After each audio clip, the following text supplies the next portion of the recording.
Hei vlog, it's Diana Banana, täna on 3. jaanuar ja ma tahan teile kõigile soovida head uut aastat ja ma loodan, et teil oli toredad pühad. Ma otsustasin sellel aastal mitte jõuludel filmida. Ma päriselt ka puhkasin esimest korda jõulude ajal. Nii et ja, ma olen tagasi ja ma olen tagasi suure padjakaga, sest täna hommikul ma ärkasin kell 7 ülesse, mis tähendab, et ma sain kuskil 4 tundi äkki und. Ja miks ma nii vara ärkasin on see, et ma hakkan kohe kooli minema. Kirjuta mulle alla kommentaaridesse, mida sa arvad, et ma õpin.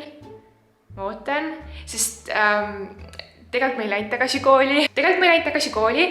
Vaid ma lähen täna lihtsalt kooli, et filmida seal TikTok ja natukene veel sotsiaalmeedia sisu. Ma lähen oma vanasse kooli, kus ma peale ülikooli lõpetamist juuksuriks õppisin. Aga jaa, sellepärast ma pidin ülivara täna hommikul ärkama. Vähemalt minu jaoks oli see ülivara. Ma isegi ei teadnud, et kell 7 hommikul ei ole veel päike tõusnud. Ma tavaliselt magan sellel ajal. Nii et jaa, mul on väga imelik ja harjumatu hommik olnud, kuigi alles mingi 2 aastat tagasi. See oli mu iga päev, et ärgatagi kell 7 või isegi varem ja minna kooli. Mul tuleb täna väga kiire päev. Te juba näete pealkirjast, mis täna veel juhtuma hakkab. Kui ma siin enne jõule mainisin, siis ma näitaks oma lemmikut jõulukingitust, sest need lähevad mulle kohe jalga. Need on minu aagid, millel on lipsud.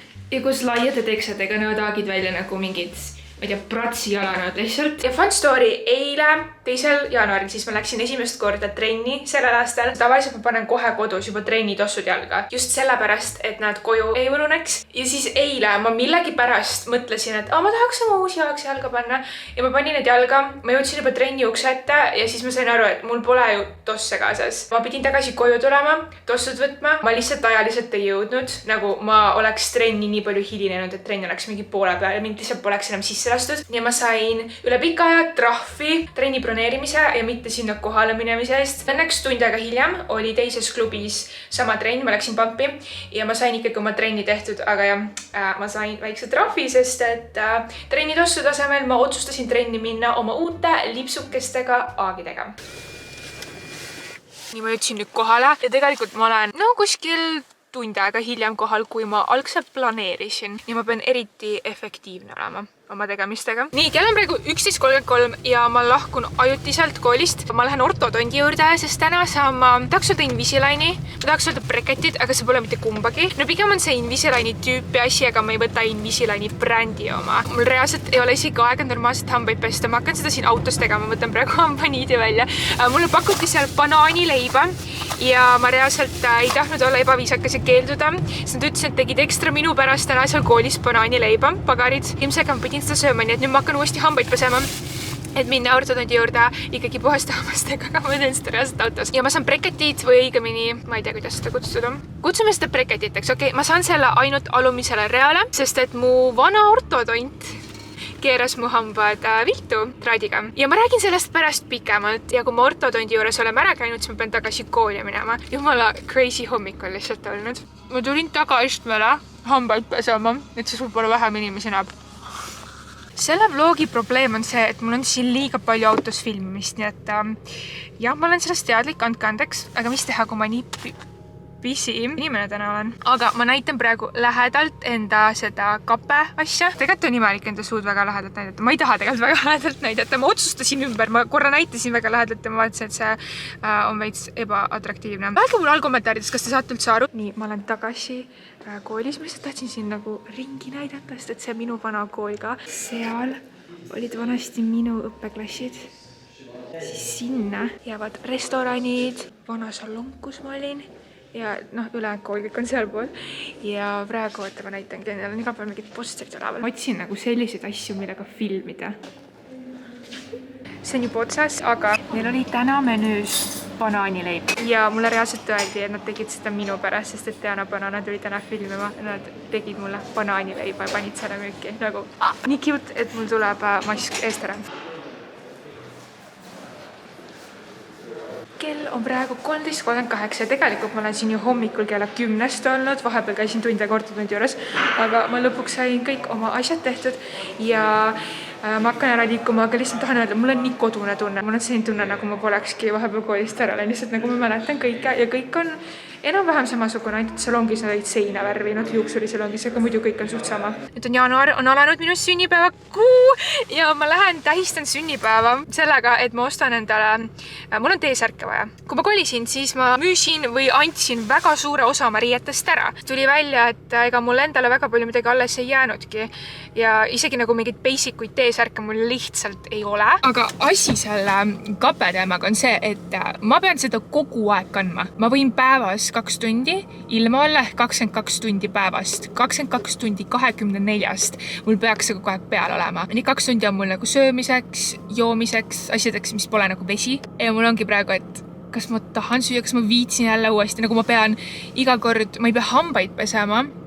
Kuigi ma nagu tahaks peale söömist hambaid pesta, kui mul see asi peal on, aga ma pean kindlasti hambaniidiga tegema, ma pean vist suuloputusvedelikuga, ta ütles kuidagi peab nagu suu ära loputama.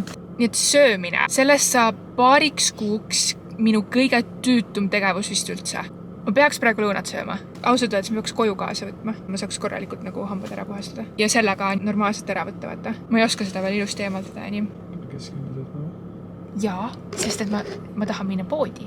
Sest mul on sünnipäeva kuu ja mul ei ole isegi basicut T-särki. Ma ei filminud terve aega. Okei, ma vist ei filminud terve aeg, aga ma olen tulnud praegu H&M-i. Ma tulin H&M-i just Saara uksest, sest Saara uksest ma sisse ei saanud, sest et Saara pannakse meil Tartus kinni tuleb välja. Meil Tartus rohkem Saarasid ei ole, meil pole perskasid selliseid asju. Ma olen väga endast väljas. Sest ma ei saa aru, miks meil Saara ära võeti, nagu me pole niigi siin üldse poodi. Kui keegi oskab öelda, siis palun öelge, sest ma olin Saara lojaalne klient, okei? Ma olen koju jõudnud ja mul on nüüd kape peal olnud kuskil 3 tundi ja ma tunnen, kuidas mul hakkab vaikselt kõik valusaks jääma. Täpselt samamoodi nagu breketitega. Mäletan kõige alguses. Ma ei suutnud isegi pehmet saia süüa, nagu mul oli lihtsalt nii valus. Ma sain siis sellise kotikese. Siin on 4 pakki kapesid. Ma hakkan neid iga 10 päeva tagant vahetama. Ja siis siin on selline karp ja siin sees on nagu konteinerid, kus neid hoida. Üks selline kõvem ja teine selline pehme. Praegu ma tunnetan, kuidas mul on tegelikult natukene raske nendega rääkida. Ma võtan selle pehmema ja lähme võtame need mul suust ära. Siis ma nagu näitan, millised need välja näevad.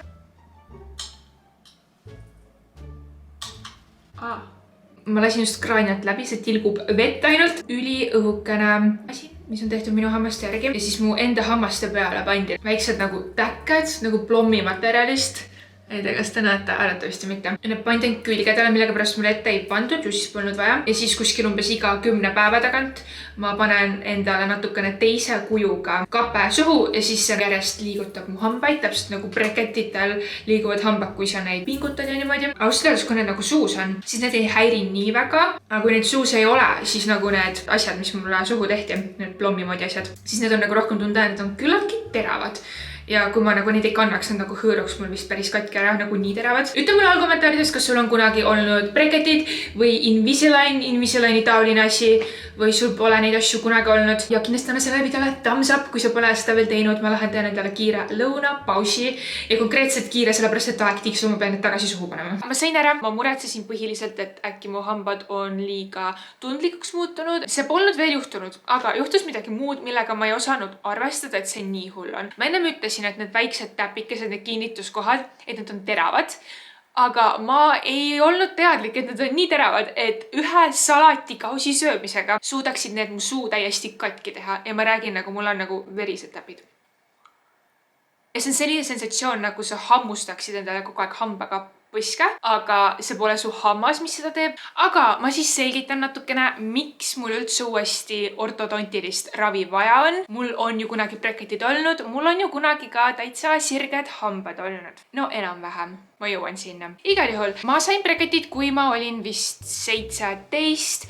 Ma tahtsin neid juba varem, aga kuna ma olin modell ja väga tihedalt tegelesin modellindusega, siis agentuur põhimõtteliselt ei lubanud mul breketid panna. Nad ei lubanud mul üldse päris paljusid asju teha. Ja ka siis, kui ma 17 olin, ega nad tegelikult ei tahtnud, et ma neid breketid paneksin. Ma panin need vastu nende tahtmist, mis tähendas, et nendega ma ei saanud eriti töötada ja nii edasi. Nii et see oli suur ohverdus. Need olid mul vist napid alla aasta ja kui ma 18 olin, siis ma sain breketid ära. Ma olin nagu suht rahul oma hammastega, aga tegelikult arvestades seda, millised mu hambad naturaalselt on, need oleks võinud olla palju paremad, eriti kui ma nüüd tagantjärgi mõtlen ja olen igast asju kuulnud. Peale breketeid mulle pandi siis alla selline traat, mis rida paigal hoiab ja üles pandi jällegi vist kape, mida peab lihtsalt öösel kandma. Ülemise kapega mu probleeme väga ei olnud, aga alumine traat mul tuli vist päris tihti lahti. Ma ei tea, miks nad nagu ei kasuta väga palju seda plommisegu, kui nad seda kinnitavad. Võib-olla selleks on nagu põhjus.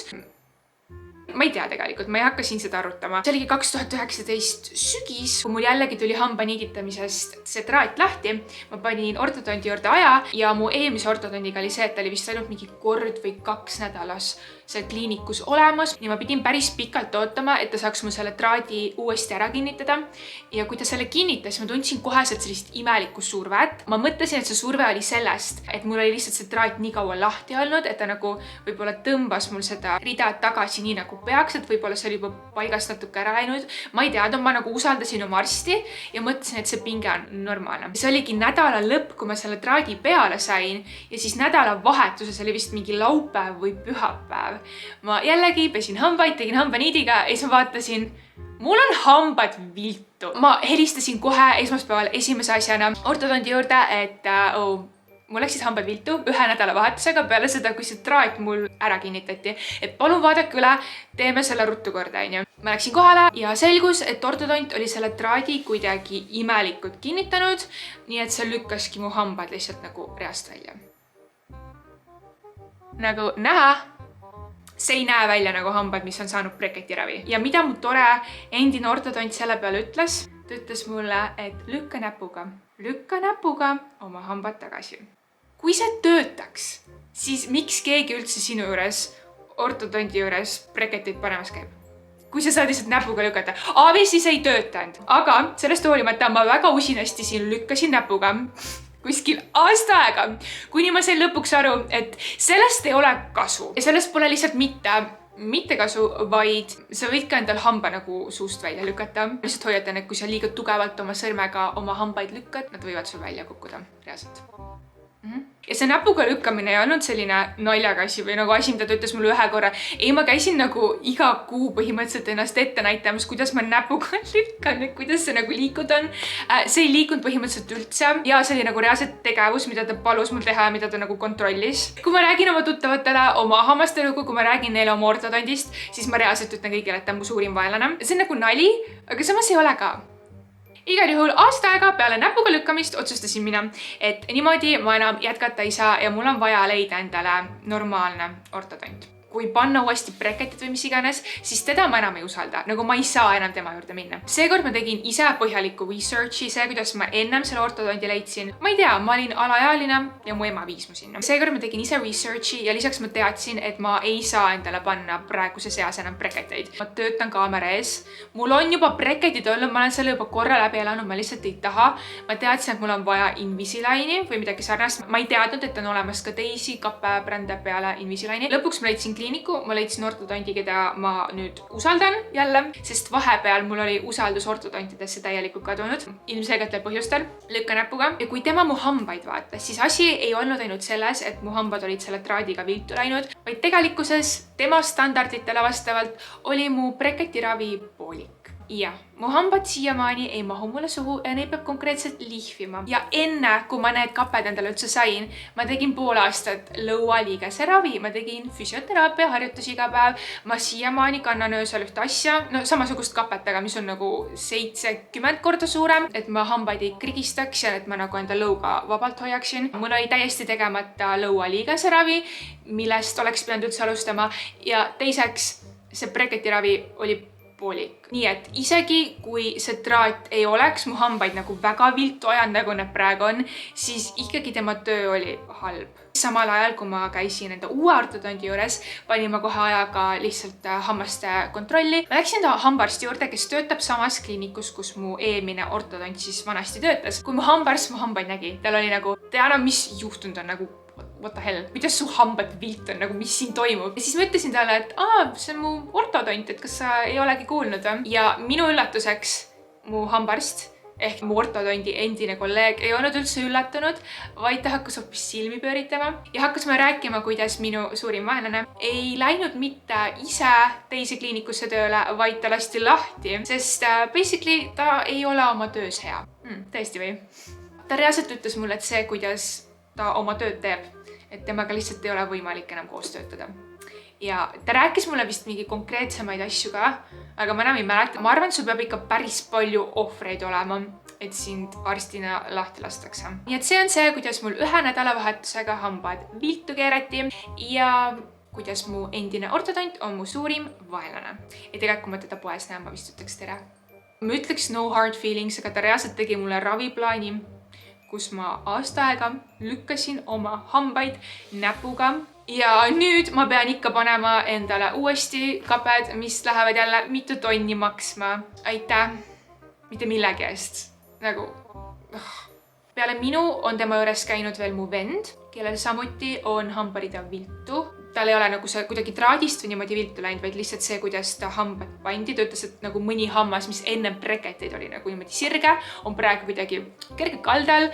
Ja mu sõbranna, kes samuti käis sama ortodondi juures, minu meelest tal oli vist sama teema, et mingid asjad olid natuke kaldas. Aga ja, basically ma valisin siis Spark kaped. Kuigi ma kutsun neid Invisilignideks, keegi pole sellest Spargist kuulnud ja kui sa ütled Invisilines, kõik mõtlevad neid kapesid. Miks ma valisin Spargi, on see, et see pidi olema basically sama asi, mis Invisalign, lihtsalt see natukene odavam. Mu praegune raviplaan näeb siis välja selline, et iga 10 päeva tagant ma vahetan oma kappe ümber. Mul on vist 10 tükki neid kokku tellitud ja siis, kui nagu 10.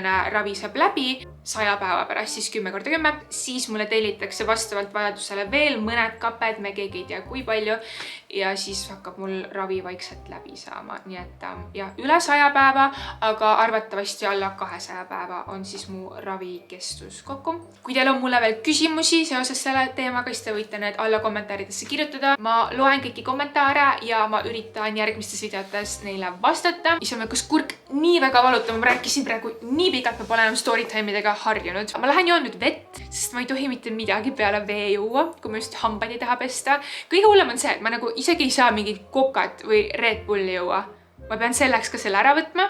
Tavaliselt ma joon neid jooke nagu päris pika aja jooksul, aga ma võin ainult 2 tundi päevas ilma selleta olla. Tulevad väga ebameeldivad paarsada päeva, aga ma loodan, et see on seda väärt. Täna on alles esimene päev ja kindlasti homme hommikul on mul valusam kui praegu, aga hetkel ma ikkagi ütleks, et need on vähem valusad kui päris breketid. Need on kindlasti palju vähem ebamugavad kui päris breketid, sest nad teevad mulle haiget ainult siis, kui ma neid ei kanna ja kui ma söön.